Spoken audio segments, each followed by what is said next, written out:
We've had the opportunity to interview many so-called experts on the topic of gender in the workplace. When we talked with them about a potential podcast episode, many were uncomfortable with questions that some people have but worry about asking. But Sam Paustian-Underdahl is not one of them. She's the Mary Tilley Bessemer Associate Professor of Business Administration in the Department of Management at Florida State University's College of Business, and we were honored to have her join us for a fantastic conversation about women, work, and why this topic matters. Sam's research, which we discuss along with other related topics, focuses on gender and diversity in organizations, the work-family interface, and leadership in the context of work and organizations. We explored the idea of the playing field of the workplace, how gender fits into it, and implications for all of us, including leaders and organizations. Stay tuned for this wonderful conversation with Sam Paustian-Underdahl. Welcome to the Indigo Podcast, an exploration of human flourishing at work and beyond. I'm Ben Barron of Indigo Anchor and Cleveland State University. And I'm Chris Everett of Indigo Anchor. For more information, please visit us at www.indigopodcast.com. Sam, welcome to the Indigo Podcast. Thank you. I'm excited to be here. Wonderful. It's so great to have you here. I've been wanting to have you on this podcast for quite a while, and it's great we could make this happen. Yeah, I'm looking forward to the conversation. Thanks for having me. Today, we're going to talk about the playing field of the workplace. Why does this playing field matter? And how might gender fit into it? And of course, at the end, we'll talk about implications for leaders, people, and organizations. That's right. And I thought maybe just to start off, we could have Sam tell us a little bit about yourself, your research interests, and maybe why those research areas are of interest to you. What made them interesting to you? Why are we talking about what we're going to talk about today? Yeah. So I guess growing up, and I think most of us have this experience with boys and girls, it seemed like to me in grade school, the girls were just killing it, like doing really well in school, winning awards, winning the spelling bee, things like that. And so then I got to college at the University of Georgia, and I majored in psychology, but I took one women's studies class just for fun and heard all these statistics showing like actually women aren't doing that well when it comes to career outcomes and workplace. And so there's a gender pay gap. And if you look at leadership positions, women just really aren't making it to the top of organizations. And I had literally never heard any of that before that point, like never. I thought, Mad Men, 1960s, there was some gender discrimination, but by the 2000s, I thought for sure that was over with. So it was pretty shocking to me as an undergraduate to see these statistics. Like I had no idea this was happening. So I just became super interested in understanding why we see such differences across men and women's career experiences and career outcomes. So I became a research assistant and just kind of fell in love with this field of study because it is really complicated and there are lots of things to look at to understand these different outcomes. So I ended up getting a PhD and most of my research is on this topic. I also look at some other areas, more generally like management effectiveness and stuff like that. But yeah, so that's a little bit about how I got here and, why I think this is an interesting topic to study. I knew Sam was going to be a great guest because I said, hey, I want a chance to ask all the crazy questions I get from people that aren't academics, right? They probably got an MBA. They work for a manufacturing company selling, chicken processing equipment or something. And they haven't had a chance to get exposed to somebody who's really wicked smart, talk about this in a real meaningful way. So I just can't wait to get into this. So, Sam, we talk about the playing field of the workplace. What do you mean playing field? Yeah, it's a good question. So I think we all use sports metaphors for a lot of stuff. And so business and careers is no exception. So if you think about the playing field, if we were playing, let's say football or soccer on a hill, and the teams did not switch sides at halftime, then that would be unfair for one of the teams, right? One team is having to run uphill the entire time, whereas the other team gets to run downhill. It's much easier for them. So if we think about the state of business and careers and gender, because there is this history where men were in the workplace more than women decades ago, it has led to an uneven playing field when it comes to success in the business arena, because we have a lot of biases and stereotypes that are still really harmful for women. And you would think that, I play a clip from Mad Men for my students, because our students now aren't really aware of how strong these biases were and how they, pretty blatantly affected how men and women were treated in the workplace in the 50s and 60s. So I won't talk about it too much here, but anyone who's interested, you can find some YouTube clips from Mad Men, and it gives you a pretty good picture of what it used to be like. But it was really pretty rough for women in the workplace back then. Much better today, but these biases really linger. And so these stereotypes that we have, where we tend to associate men with leadership more so than women with leadership. So you guys have probably heard think manager, think male, this kind of automatic implicit association that most people have. If you are told to close your eyes and picture a successful leader, most of us picture like an older white guy.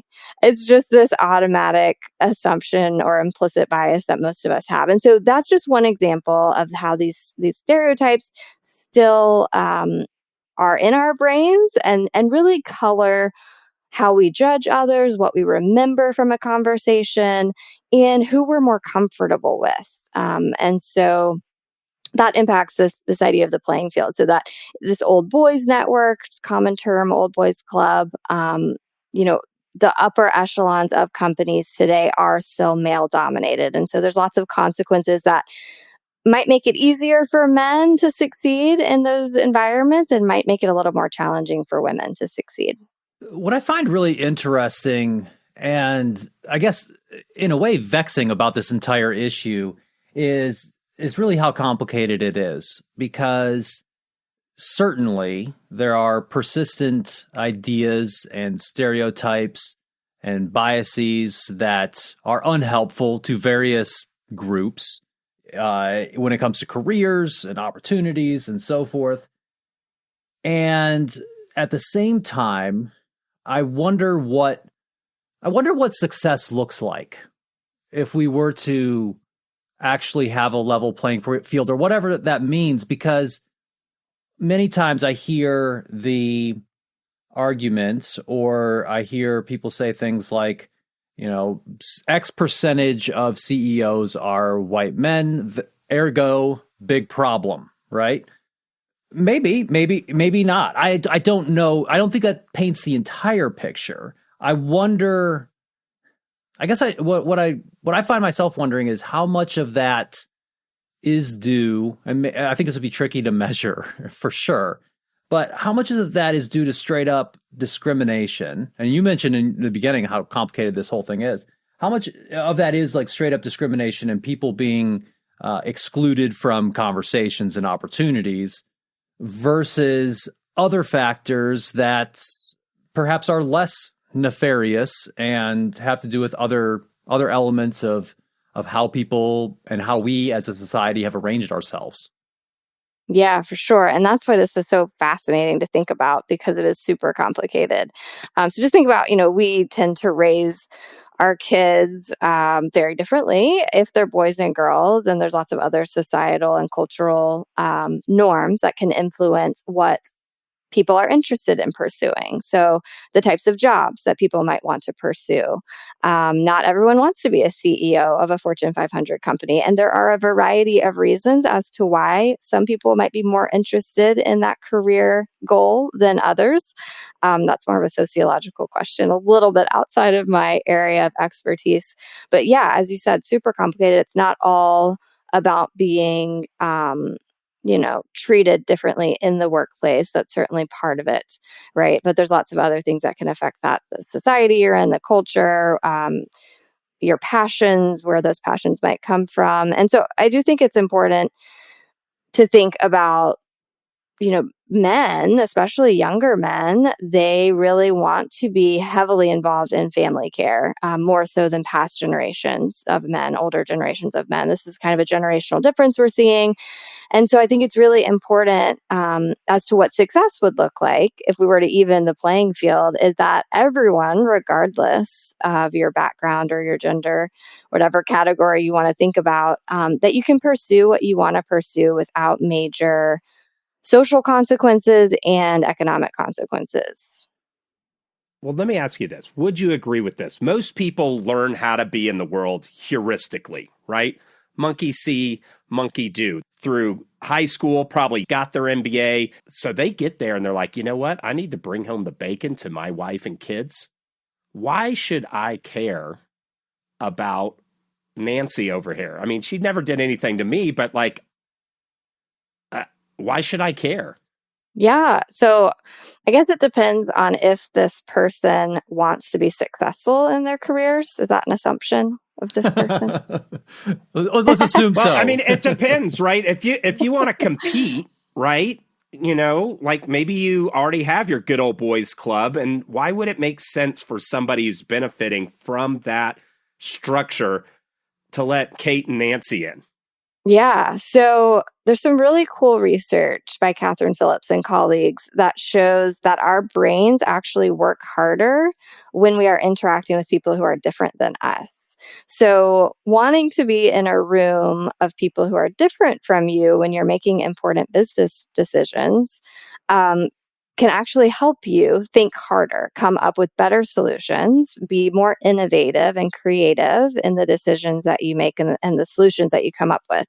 So if you're just, a regular guy doing well, you can do better by including women in that meeting. Like, it will actually force you to come up with better thoughts and decisions, which should help you in your career.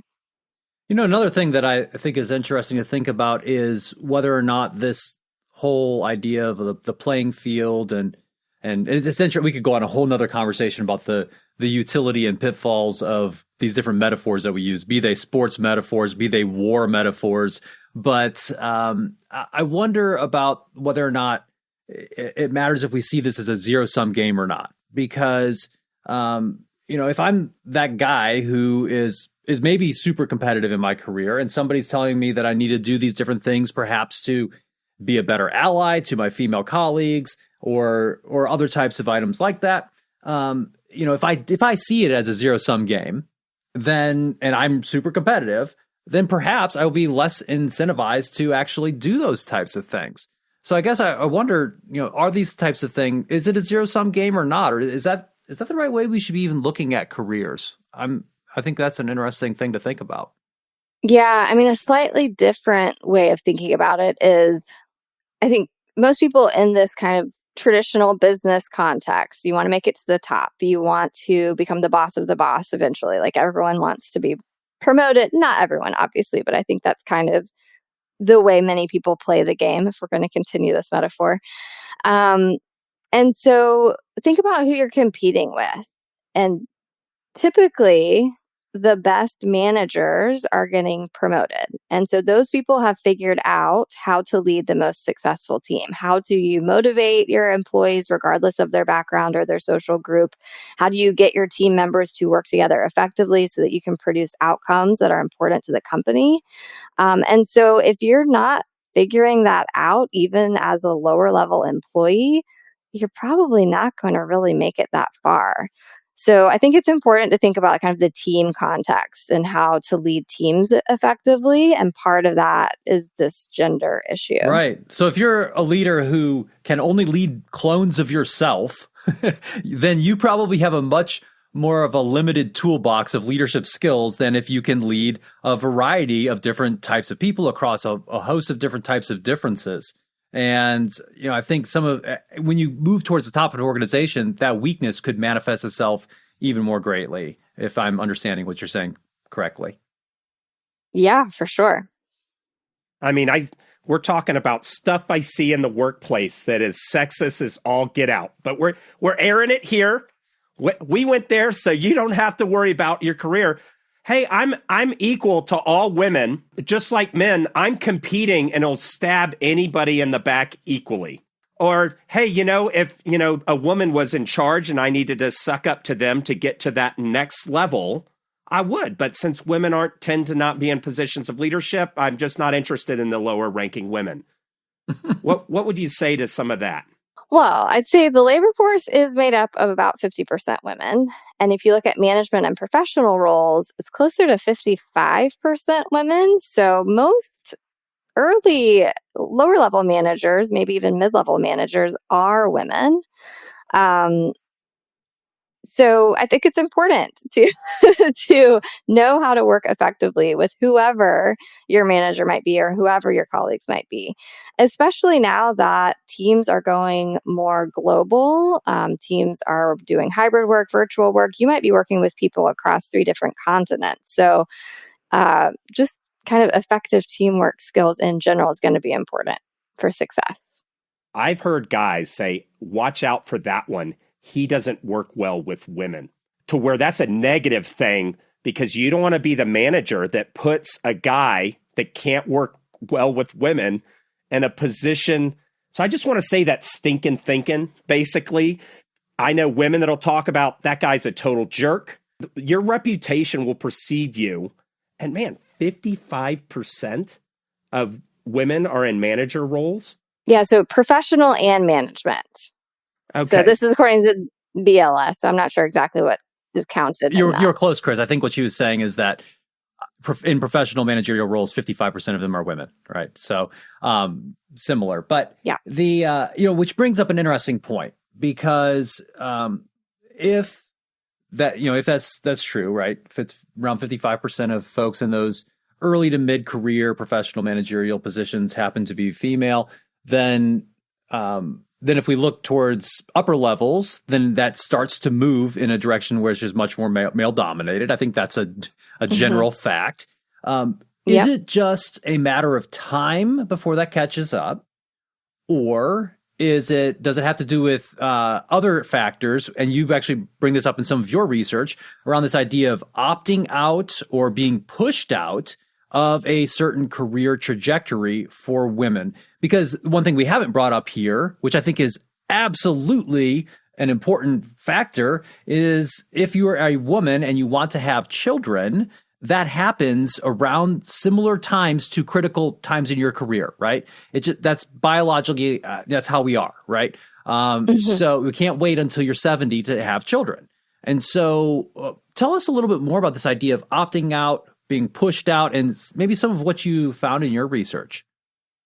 Yeah. So, a very common explanation, and I hear this a lot from my MBA students, for why so few women make it to the top is that they choose not to. Women choose to prioritize family over their careers, that, the work-family conflict can be a lot higher for women. And so they choose to not pursue those really demanding, upper-level positions. And so there's some really interesting work that was just published a couple years ago by Padovic and her colleagues in Administrative Science Quarterly, where they actually looked at this issue of, are women pursuing family pursuits more than men? Do they have more work-family conflict? And so they actually find that men also have a lot of work-family conflict. So Ben, you probably know this. A lot of research shows there's not really a gender difference in work-family conflict. But it does impact women's advancement opportunities more than it affects men's advancement opportunities. So there's this phrase that became popular a decade or two ago called the motherhood penalty, the fatherhood premium. And so because we do have this stereotype that men are going to be the breadwinners, particularly as they become fathers, this is another one of those biases that really colors how we view men and women, especially mothers and fathers in the workplace. So we tend to expect that when men become fathers, they're really going to lean into their careers, be fully committed, and, be that ideal worker who works long hours and really is dedicated to the company. And we kind of have the opposite expectation when it comes to mothers. When women have children, we tend to expect that they're going to take on more of the family role and lean back from their careers. And so because of that kind of assumption or bias, it actually affects how managers and leaders treat new parents in the workplace. So we did a study to look at changes in perceived career encouragement that happen throughout the pregnancy for both men and women who are expecting a child. So the extent to which they feel that their company is really encouraging them to succeed in their career, giving them cool projects, giving them mentors in the workplace, things like that. So career encouragement. We also looked at changes in career motivation. So which kind of gets at this idea of opting out. So are women throughout pregnancy becoming less career motivated compared to men? Are men becoming more career motivated, which would kind of fit with this premium and penalty that I just talked about. So we actually find that for women, they actually experience a decrease in career encouragement throughout the pregnancy, which fits with this idea of the motherhood penalty. So managers, whether they're aware of it or not, kind of expect women to lean back, and they actually are less encouraging to those women throughout pregnancy. And they provide, or men who are expecting a child in this study, they experienced more career encouragement throughout the pregnancy from their workplace. Looking at career motivation, it actually went up for both men and women. And so, this was a pretty highly educated sample, college degrees or higher, working in, corporate types of jobs. But we found that even the men and the women expecting a child both became more career motivated throughout that pregnancy. Now, what's really interesting, and this is thinking about the importance of this for organizations, is that when those women experienced decreased career encouragement, they actually did not return to that company. They went to a more family-friendly company after maternity leave. So companies that, are seen as kind of pushing women out when they have these family obligations, it's actually impacting their bottom line because turnover is so expensive. So they're losing quality employees to their competitors and then having to have the cost of replacing those people. I think that's interesting because there's an HR question during an interview. You're not allowed, like, hey, are you going to start a family? Are you married? Like, these are questions that HR departments, when they hear that managers are asking those type of questions, cringe. Because in a lot of states, I think are they federally illegal? Or you can't ask that kind of stuff. Yeah, but it happens because of this bias. But what's interesting to me is what you're saying is, and I remember when I found I was pregnant. We were pregnant, my wife and I, that I got really motivated. I started to feel like, oh my gosh, what else can I do to provide more security? And to know that like women are also experiencing in that. It's not just decorating a nursery room. It's actually getting motivated in their career. And yet here we have people asking these horribly biased questions, and they're going to leave and go somewhere else. And it's not that they're leaving the workforce, correct? Correct. They're just going to find a company. So the standard for every company needs to be pro-family. Yeah. And it's really important, I think, that companies are family supportive for men and women. Because if this is just a women's issue, that women need good maternity leave benefits or that women need support as they're expecting a child, then that's going to just increase the inequality and these kind of negative biases that we have. Sweden has a fantastic paternity leave that's actually use it or lose it. And so their men there actually use parental leave. It's one of the few countries where the men actually use a really good portion of the parental leave. And they actually have almost no gender pay gap. Like they're one of the most, if not the most, gender egalitarian countries in the world. So I think it's really important to focus on support for men and women throughout pregnancies and after. Yeah, one thing that comes to mind. So first of all, you did say that this sample was, probably skewed towards the highly motivated, highly educated types of folks. And I think that brings to my mind the question of what is career success anyway? And is it a goal? Do we want to make sure that nobody opts out? Or do we just want to make sure that that's something that someone is actively choosing and not getting pushed out? So those are some questions that come to my mind. And I wonder, do you know of any data around like different definitions of career success or kind of how people think about that? Because I think that probably matters here. And at least just from my personal perspective, I'm fine with people defining career success however they want.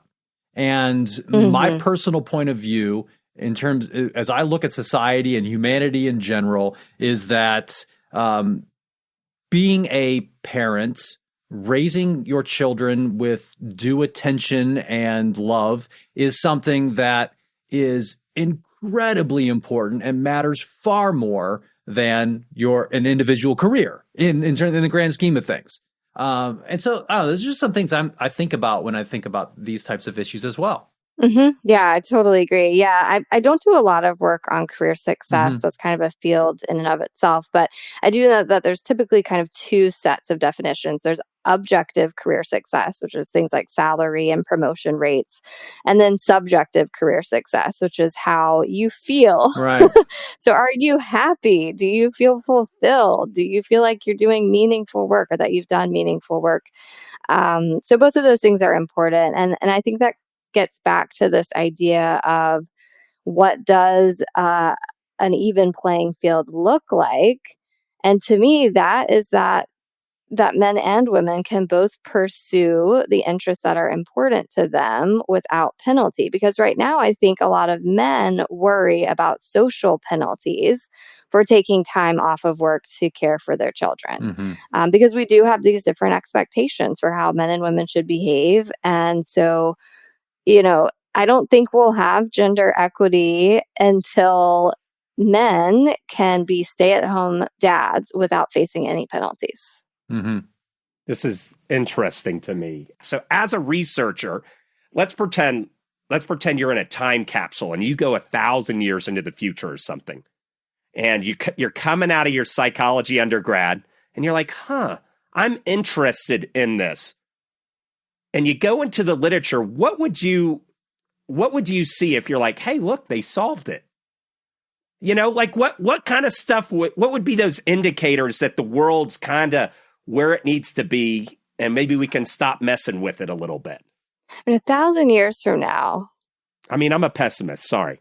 Maybe 10 years. 1,000 years from now.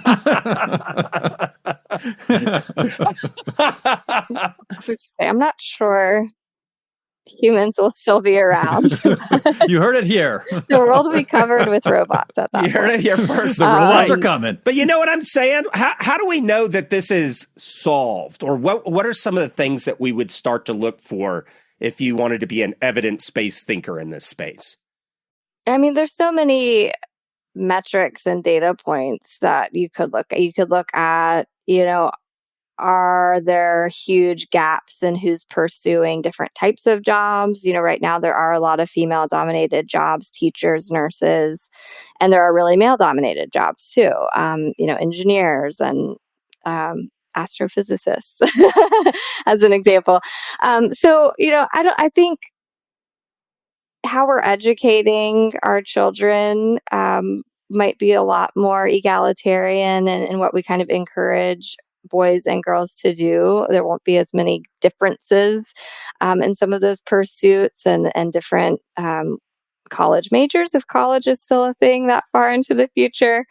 And then, are people happy in their lives? Are they doing the things that they want to do? Or do they feel like they're having to pursue certain things that maybe they're not as interested in pursuing for a variety of reasons? So family outcomes, career outcomes, salary, promotions, career interests. I don't know. There's a whole bunch of things that could be examined. But one kind of simple thing that we've been tracking for a long time is the gender pay gap, which is still around, even when you control for the fact that men and women pursue different types of jobs. And women are more educated than men right now, which, I think if we want an equitable world, that should be on par, where men and women are achieving similar educational outcomes.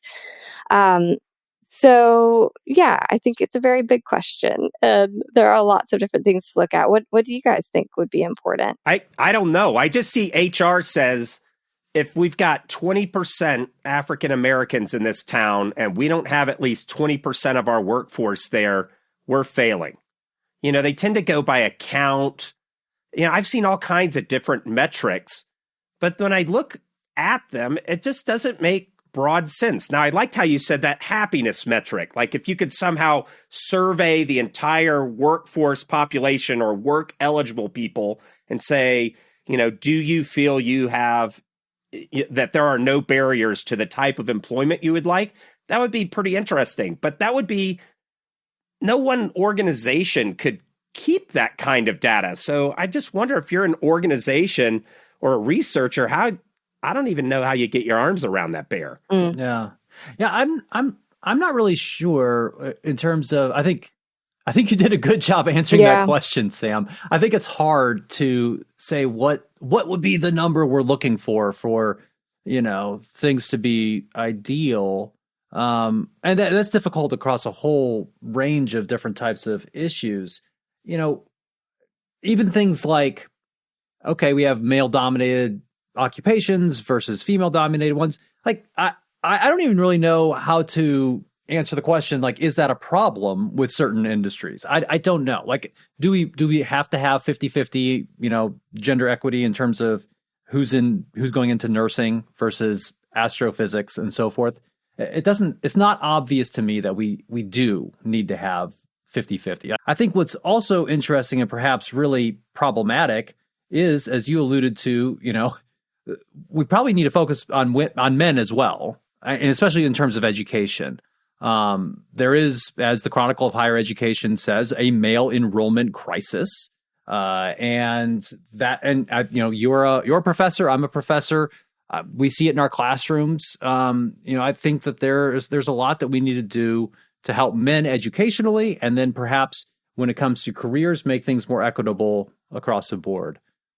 That's my large generalizable answer to that big question. Yeah. I just want to throw out how fraught this space is. It is. Yeah. Yeah, I want to interject that this is really fraught. I feel like, especially in some of my friends' organizations that are like in the Northeast and stuff, organizations that most of those people would know what the word woke really means, not just what somebody said it means on Twitter. And they are mobbing organizations over equity, which is great. I prefer people care about equity. But if you and I kidnapped some CEO or CHROs, threw them in a truck and take them to a burnout warehouse and say, all right, we need equity. And they said, listen, we'll do whatever you want us to do as long as it's evidence-based. Even with a team of experts as smart as Ben and Sam are, these guys are like the big machetes. I'm the little sandpaper over here.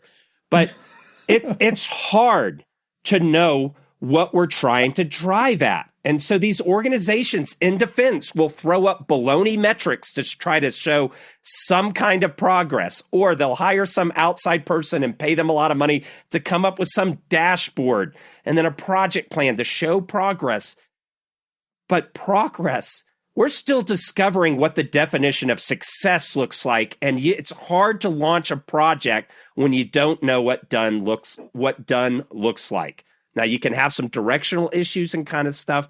So I just wanted to throw out that caveat for the people that are taking organizations that are doing good things, right, with good people and don't have a burning heart of evil in them, that it's just hard. I mean, Sam, would you agree? It's just kind of hard to know exactly what to do. Mm. Yeah, it's super complicated. There is a lot of research on it, which I think can be helpful for organizations that are looking for directions to head in.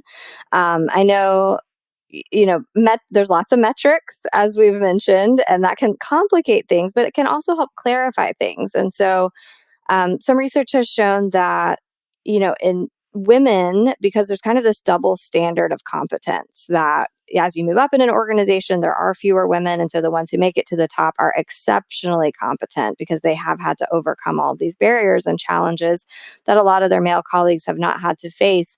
But there's actually research showing that for women to get promoted at the same rate as men, they actually have to be even better performers. So if you look at like performance evaluations and metrics around, even objective outcomes, sales numbers and things like that, women are really having to do amazing things to be promoted at the same rate as men. And so there's things like that you can look at. Like it's not just straight numbers of looking at how many people make it. It's like, but what did it take to get there? Are some people having to work extra hard to get the same outcomes as others? It speaks to this kind of unfairness that I know you guys have talked about on a previous podcast that you did. Justice and fairness is so important. One thing you mentioned there, Sam, brings to mind at least some research that is crossing my brain at the moment. You can check me if this is correct or not, but I believe that it's relatively evidence-based to say that oftentimes women and men, even if they're rated the same on performance, oftentimes women get rated lower on potential, right? Which is kind of drives this issue with promotability and so forth. So, I mean, we could say, so we were just saying how complicated this is, how we need to, if we took the Bill Gates out to a burned out warehouse, as Chris said, we wouldn't be able to give him anything evidence-based. But I think we could say, look, man, make sure that you are being fair in rating not only performance, but also rating potential across all people, right? There's definitely one. Another one comes directly from your research, which is perceived career encouragement. That's something that you could directly infuse into how you talk about leadership, how you do your leader development, talking about being a supportive supervisor and what that means, and making sure that people at least know or have the tools available to provide equitable, career encouragement, right? For sure. Yeah, I think there's lots of things that organizations can do. Some other research shows that we use different language to describe men and women in our recommendation letters and in our performance feedback. So oftentimes, you might get a 1 to 5 rating on your annual performance review, but sometimes that's accompanied with kind of open-ended comments or developmental feedback. And so researchers have coded that and found that the language used both in the open-ended comments for development and in recommendation letters is often in line with traditional stereotypes. So men are more often described as like brilliant and great leaders. Women tend to be described as more like team oriented and empathetic with others. And even if you take a resume, and so you might say, well, maybe men and women are actually different in some ways, and that could impact the language we use to describe them, which could definitely be true. But other studies have taken a resume that's identical and it either has Jennifer at the top or John, and then they're like, we need you to write a recommendation letter for this person. So everything's exactly the same. Even then, the language is quite different, just based on Jennifer or John. So I think, asking managers to kind of check themselves, blind resumes make a huge difference. And so there's this famous example, because I think people don't realize how much these biases really affect like how we see the world and even how we hear the world. And so a famous example is the US orchestras. Back in the 1970s, like 5% of the orchestras were made up, about 5% of them were women, the musicians. And so they started doing blind auditions where the judges for these orchestras would actually be behind a curtain. And so the women would take off their high heels so that you couldn't hear high heels walking across the stage and assume it was a woman musician. So the judges had no idea what the person looked like, and all they could judge was the sound of the music. And this step alone made it 50% more likely that women would make it to the final stage of the auditions for the biggest orchestras in the United States. And I think this is crazy because this means that when we see someone, it is changing how we hear the music that they are playing. Like literally the music sounds different to us if it's a guy or if it's a girl playing it, which blows my mind. So like if that is true, think about all the other ways, like who we talk to in the hallway, who we grab a coffee with, like who we're going to recommend to work on a particular project. All these things are influenced by this. And I think it's just so fascinating. That is fascinating for sure. Let's move now.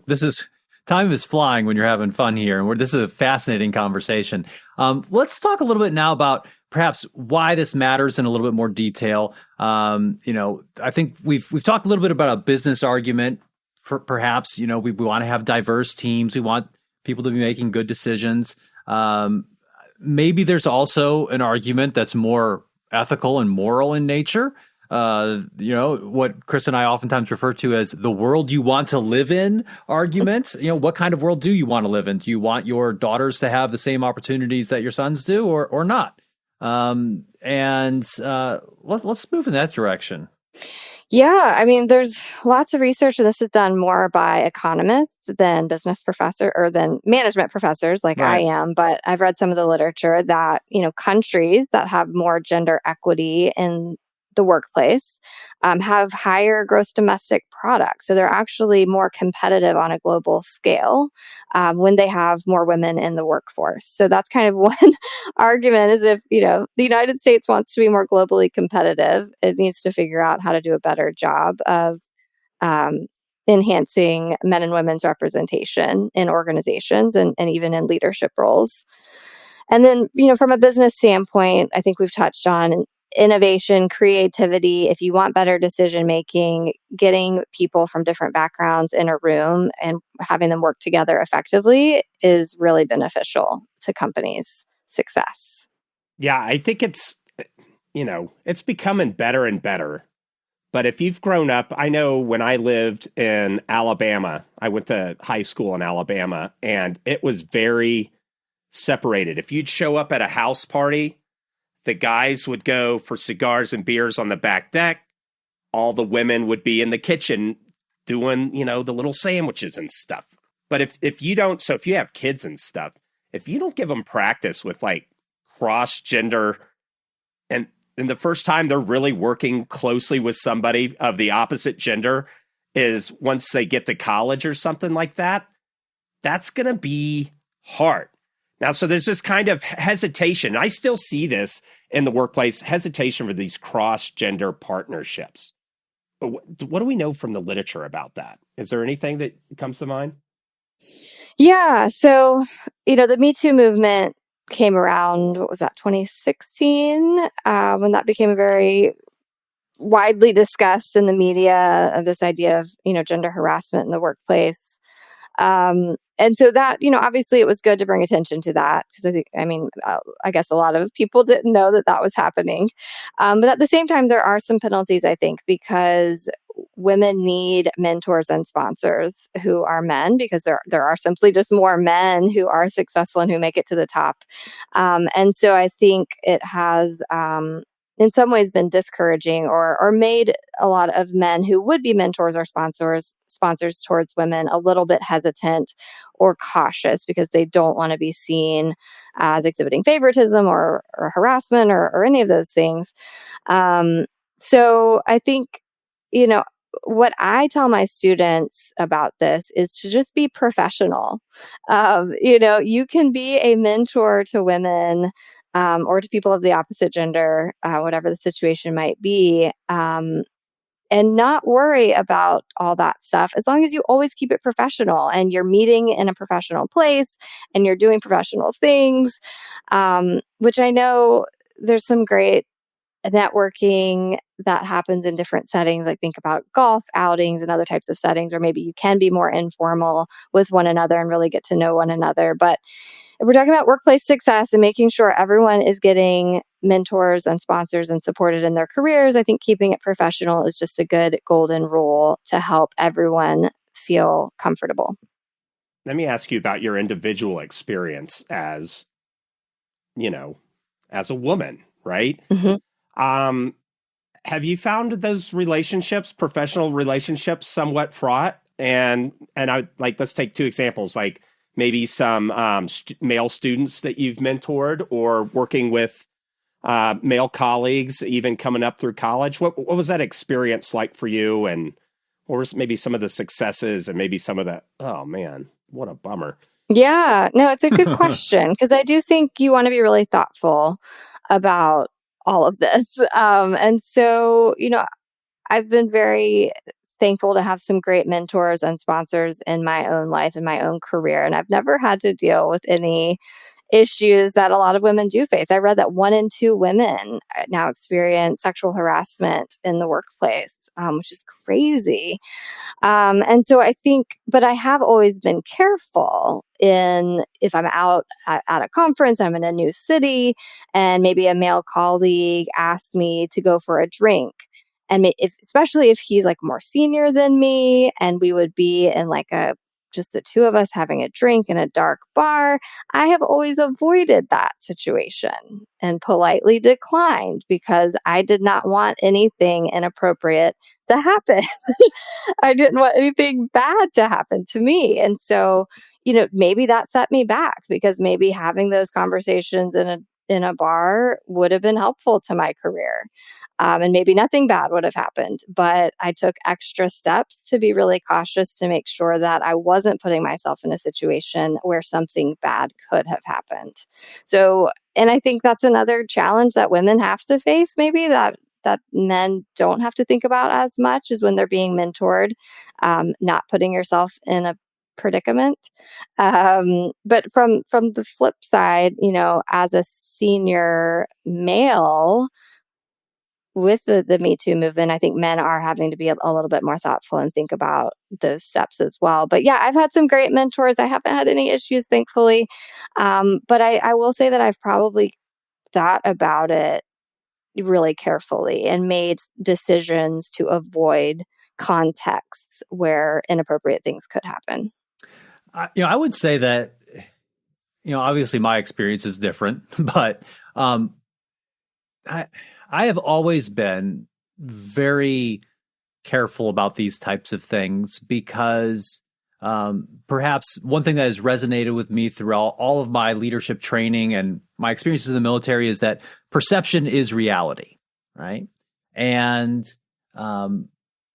my policy or my practice, I wouldn't be asking anyone of any gender who was far junior to me to come out for a solo drink. I wouldn't be doing that. I think a solo coffee during a coffee break at the conference or, a morning meeting, like that's just a different dynamic culturally. And I think is much more comfortable because I'm always hesitant I don't want to put someone in a weird situation where I wouldn't want to have to make someone like you say no, right? Because it's just awkward. But I think being thoughtful is the key here. And perhaps this is where we move to talk about some of these implications of all of this. If we can distill any, I think we can, for individual people and for leaders and for organizations. So maybe we can start with the individuals piece. And, we had, some time ago, we had a really great podcast with David Smith and Brad Johnson talking about their book Good Guys, and they're on their whole idea of being a good ally for women in the workplace. And that was a fantastic conversation. What are your thoughts about that idea and maybe the idea and then also maybe how it's sometimes executed in organizations, this idea of being an ally to other people? Yeah, I think, it's really important just to be a good colleague to everyone if you can. And recognizing that some people do have more challenging experiences than you might face in the workplace and just trying to be supportive towards them. I think it's so important, especially, for women to have male allies, for employees of color to have white allies, all the different ways that we can be allies. I think it's very helpful and important just to be supportive, to, put your colleague's name in the hat if the boss is asking for who would be a great person to do such and such, thinking about those folks and supporting them, if they haven't spoken up in a meeting, asking for their input, recognizing their contributions, not interrupting them during a meeting. All these small things are kind of simple ways that we can be allies and be supportive of one another in the workplace, which I think is so important. Another individual thing, and I'll mention this because there's a really cool study that just came out in Journal of Management about the grass ceiling. Have you guys heard about this with Have golf? not. So, I can get what it means now. yeah, so golf, it's pretty male dominated. I think about 77% of golf players are men. And so this study looked at CEOs and whether they were golfers or not, and how that affected, 'cause it's a very exclusive type of activity, golf is, right? And so they actually found that CEOs who were golfers had fewer women in the top management team and a larger gender pay gap, which is so fascinating. And so, I think there are certain contexts and certain activities that can strengthen our biases against others, and golf might be one of them. On the flip side, a lot of business happens on the golf course, and something that individuals can do. If you're a woman, start playing golf. If you're an ally, invite your lady colleagues out and show them how to play golf. And there's a really great organization called Ladies Executive Golf Society, which is legs, which is hilarious. That their whole mission is to get women out on the golf course, to expose them to golf, to get them involved so that it can help overcome one of these business obstacles for a lot of women is because they often don't play golf and they're not familiar with it. So I think breaking down that is really important. That's just something individuals can do. Golf is obviously just one example of lots of types of activities. But I just think it's a really cool study and something to think about. That is fascinating. And I think another potential implication is that if you're an organization that's trying to include people across a wide range of interests and skills and other types of thing and whatnot, whatever, maybe choose something other than golf sometimes. It doesn't have to be your only way of socializing with other people because, like you said, it's an expensive sport. It takes time to get into it. Not all people like it, right? And it certainly can be something that separates people, but in the right circumstances can bring them together too. Yeah. Another individual thing, and we haven't really talked about this, is your mate selection. So as an individual, who you choose to partner with in life is really important for what you want to achieve. So I think Sheryl Sandberg has a famous quote that the most important career decision a woman makes is who she decides to marry. So I think it's really important. It's something, I tell my students is to be really thoughtful as to who you're deciding to spend your life with and make sure that they have similar interests and goals as you so that you can achieve all the things that you want to achieve. And I think, one could take that quote from Sandberg in a couple different ways. And I'm sure, if you took that on its own, people could get really upset with that, right? In terms of, oh, you mean I just have to be careful and marry up or something? I think what she meant, perhaps, and I think I think even more, I'm more convinced that this is probably what you think, but you can tell me if I'm wrong, is it's about partnering with somebody who's going to be a true partner and somebody who is going to be supportive and has similar values and really can be a good teammate. And what I've noticed in my career is that, there have been times when my stuff has kind of ebbed and flowed and stuff. My wife is a full-time professor as well, right? So her stuff has ebbed and flowed, and we try to kind of make that work in a way where we can be supportive to each other at different times. It's not easy. It's really difficult, and it can be, it's an ongoing negotiation, but I think it's important. And if you have those shared values, it can make it a lot easier. Yes, that is exactly how I was interpreting that quote. And I had not thought about that alternative interpretation of that quote. When you're in so many organizations like Ben and I are, sometimes there's a lot of jackwagons out there. You always got to look at that, the dark side of the moon, as it were. All right. Yeah. Let's move to leaders. What are things that, managers, directors, VPs within organizations and our society can do to help with, helping level the playing field? Or, like I prefer that, make the kind of world you'd want your children and the future generation, no matter their gender, to inherit. Mm-hmm. Yeah. I think there's lots of things leaders can do. The first is to check your assumptions because, relying on assumptions can save you time. You don't have to have lengthy conversations with people to make sure you're not assuming things that aren't the case. However, your assumptions can be very harmful and really make you ineffective, especially if they are not true. So if you're, making quick decisions, quick judgments, assuming certain things about your employees, check yourself and go and have a 5-minute conversation to find out what that person needs, what they want, what you can do to support them, because it might be very different than what you are assuming they want from you as a leader. So having those conversations, understanding individual needs, your men might really want to take 3 months leave when they have a baby. And if you can make that happen, they're going to be very happy and committed to your organization when they come back. So that's just kind of one example, but having those conversations and doing what you can to support your individual employees. There's some really cool research by Jamie Gore and colleagues in Journal of Vocational Behavior about the maybe baby assumption, where childless women experience a lot more incivility in the workplace compared to childless men. And it's because managers are often assuming that they're going to have a baby, particularly women who are of childbearing years experience this. And this is an assumption, right? We don't know that that's going to happen. And even if they do have a baby, they might still be super committed. As I saw in my study, their career motivation might be going up during that time. So just, don't assume that, people are going to have certain changes in attitudes or changes in workplace behaviors. Really just have those conversations, see how you can support them. And be a supportive supervisor, because that's really important. Almost all the studies that look at discrimination or incivility or bad things that happen to you in the workplace, if there's a highly supportive supervisor, that helps buffer almost all the bad things.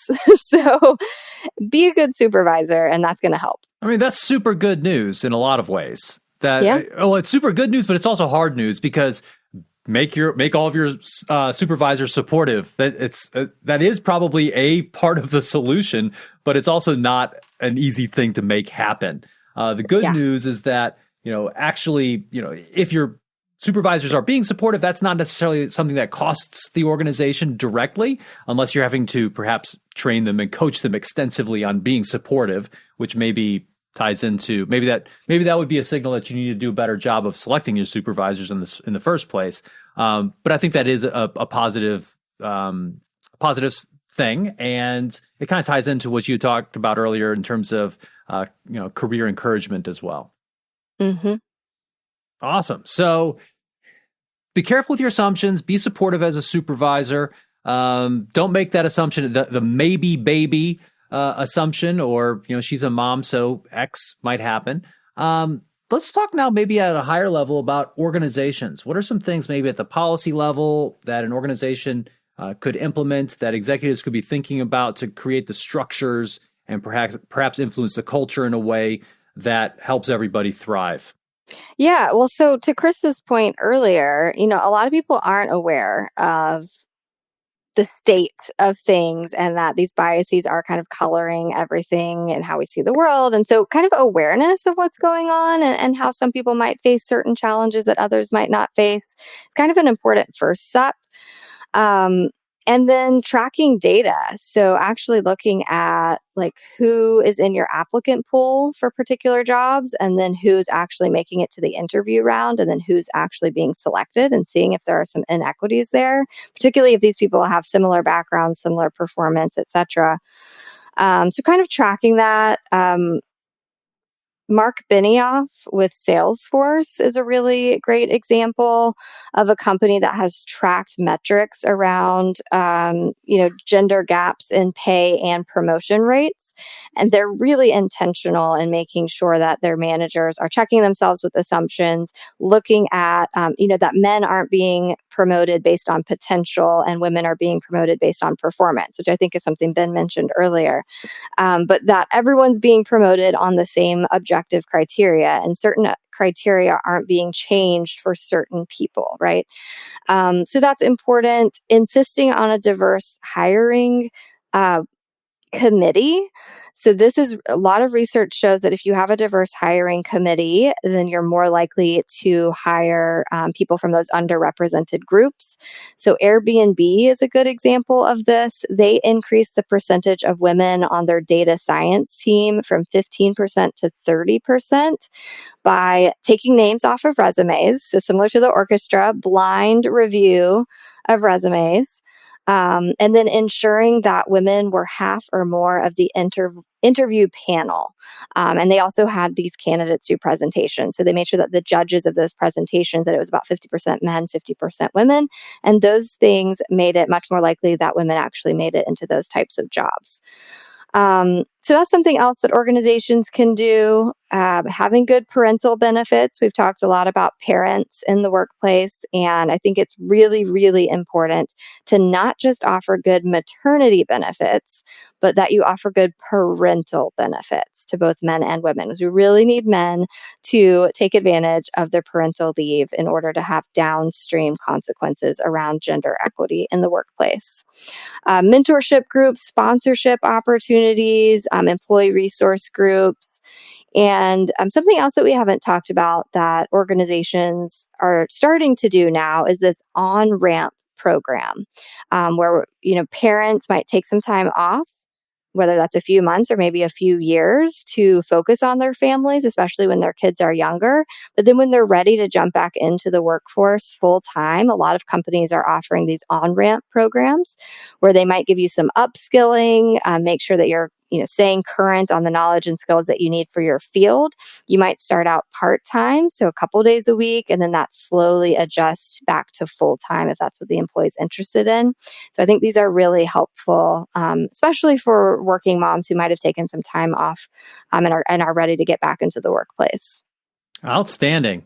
So Sam, is there anywhere on the web that you would want people to come find out more about you or anything about your research, what you're up to? Sure. Yeah. My LinkedIn page, I keep pretty fresh and I post some of my research findings there. I also have a FSU website that has kind of summary of some of my projects and things like that. Wonderful. We'll make sure we put links to those in the show notes. Sam, this has been wonderful talking with you. Is there anything else, any other parting thoughts that you want to share with our listeners about this topic? I think bottom line is be a good colleague. We're all good colleagues to one another. I know that's a huge oversimplification, but just being a good colleague can go a long way. Wonderful. Today we've talked with Sam Paustian-Underdahl on women, work, and why it matters.